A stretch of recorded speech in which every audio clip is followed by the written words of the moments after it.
It's Frosty Friday. That means this ice queen brings you a different ice wine cocktail every Friday, all winter long. Today is the ICEWINE 76, and I already have going my big ice wine glass, my big martini glass, chilling. You should use a coupe glass, but surprise, I have big martini glasses, so I'm using that. All right, my martini shaker is already filled with some ice. We're going to add in 1 ounce of some premium ice wine. This is my 2016 Vidal ice wine. It is, this 2016 is $29.95 a bottle. Here's some Canadian vodka. I love the polarized vodka for all my ice wine blending needs. So 1 ounce of that. And half an ounce of some freshly squeezed lemon juice.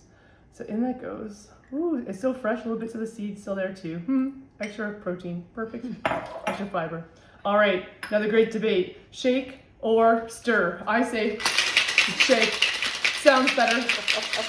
Don't shake too long, you don't want that ice to melt, and you don't want it to dilute the drink. Let's get rid of this though. Our glass is nicely chilled. In she goes. Here's the base of our ICEWINE 76.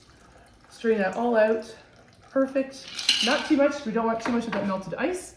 And then let's top this off with 3 ounces of luminescence, just nice and light on the top. 1 Mississippi, 2 Mississippi, 3 Mississippi. That looks good.